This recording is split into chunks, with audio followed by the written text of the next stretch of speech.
तो हेलो दोस्तों, आज हम पढ़ेंगे क्लास 7 बिहार बोर्ड का जो चैप्टर नंबर पहला है पूर्णांक के समय। ठीक है, तो इसमें पूर्णांक के समय में है। तो सबसे पहले इसमें आप परिचय क्लास देख लीजिए और परिचय क्लास देखने के बाद जो भी है इसमें क्वेश्चन है सब बारी बारी से भाग 1 2 3 4 करके डालेंगे।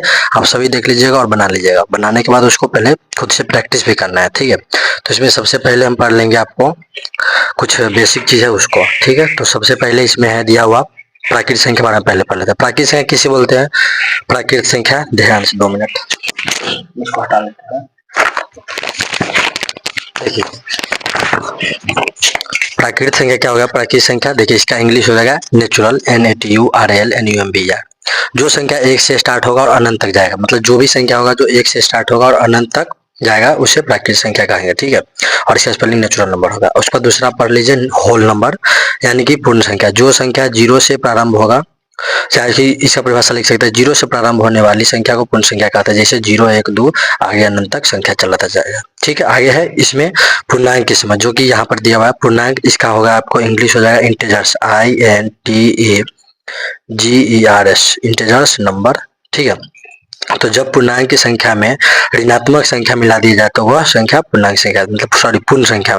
तो जो भी पूर्ण संख्या का परिभाषा होता है उसमें अगर आप, क्योंकि पूर्ण संख्या सिर्फ प्लस वाला संख्या होता है उसमें माइनस वाला नहीं होता है, लेकिन पूर्णांक में प्लस वाला संख्या और माइनस वाला संख्या दोनों होता है। ठीक है, तो आप यहाँ लिखा हुआ है सब कुछ। पूर्णांक संख्या, जब पूर्ण संख्या में ऋणात्मक संख्या मिला दिया जाए तो वह संख्या पूर्ण संख्या कहलाती है। ठीक है, तो ये हुआ इसका बेसिक चीज। आप लोग उम्मीद करते हैं समझ गए होंगे। अगर समझ नहीं आएगा तो दोबारा इस वीडियो को एक बार चला के देख लीजिएगा। ठीक है, अब आते हैं किताब में। अब यहाँ पर एक चीज लिखा हुआ है कि पिछली कक्षा में हमने देखा है कि यदि भूमि तल से एक पहाड़ की ऊंचाई 560 मीटर है तथा कुएं की गहराई 65 मीटर हो तो पहाड़ की ऊंचाई। तो देखिए इसमें क्या है ना कि इस टाइप के सवाल में जब भी अगर कोई ऊंचाई का दिया, ऊंचाई का बात रहे, ठीक है, जब भी कोई ऊंचाई का बात रहे, ऊंचाई का बात रहे जब, ठीक है, बात रहे तो उसको प्लस से दर्शाते हैं। जैसे नीचे का रहे, नीचे यानी कि गहराई का, तो इसको माइनस से दर्शाते हैं। इतना बात आप लोग याद रखिए, खाली बस सवाल बन जाएगा अपने में। सवाल दौड़ेगा, बनेगा नहीं, नहीं तो सबको उड़ा देंगे गोली से। ठीक है, अब इसमें आगे है लिखा हुआ कि यहाँ पर कुछ उदाहरण है, इसको समझ लीजिए आप लोग। सारा सवाल जो है सो चुटकी में बन जाएगा। देखिए नीचे में लिखा हुआ है कि धन पूर्णांक को व्यक्त होने वाली राशियां, ऋण पूर्णांक को व्यक्त होने वाली राशि, मतलब इसको है, इसमें ऊंचाई के दिया होगा और उसमें आपको कम करके ऋणात्मक लिखना है। जैसे लिखा हुआ है समुद्र तल से ऊंचाई, तो इसका आंसर क्या हो जाएगा? ऋण पूर्णांक में, मतलब ऊंचाई है तो ऊंचाई का उल्टा क्या होता है? नीचे, यानी कि नीचे को ऋणात्मक देना, तो समुद्र तल से गहराई। हम पहले सब लिख दिए हैं क्योंकि वीडियो लंबा हो जाता है, इसलिए आप लोग को प्रॉब्लम ना हो। आबादी में वृद्धि, तो आबादी में कमी। उसके बाद औसत से अधिक वर्षा, तो औसत से कम वर्षा। ठीक है, तो ये बहुत ईजी है चैप्टर। आगे देखते हैं।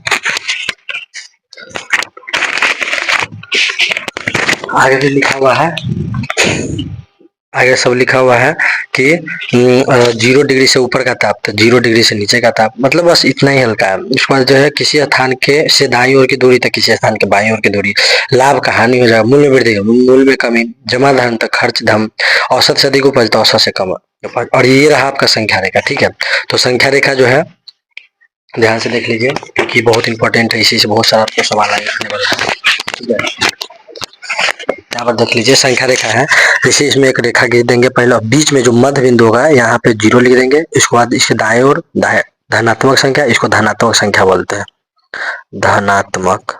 और इसको बाएं ओर जो रहेगा उसको बोलेंगे ऋणात्मक। ठीक है, तो ये दाएं ओर ऋणात्मक संख्या और ये इधर धनात्मक संख्या बाएं ओर, सॉरी।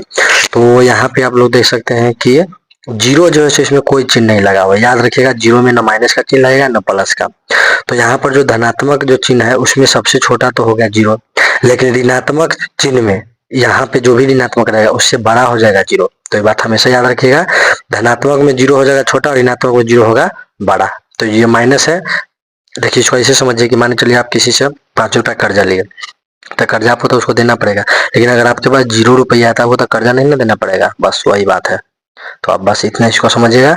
और आपका जो भी अगला क्वेश्चन है इसको हम प्रश्नावली में सॉल्व करेंगे, अगले भाग में आप लोग देख लीजिएगा। तब तक मिलते हैं नेक्स्ट वीडियो में, सॉरी मतलब नेक्स्ट वीडियो में। तो आप लोग चैनल को एक बार सब्सक्राइब कर लीजिएगा। ठीक है, तो आगे का भाग जरूर देखिएगा क्वेश्चन सॉल्व करने के लिए।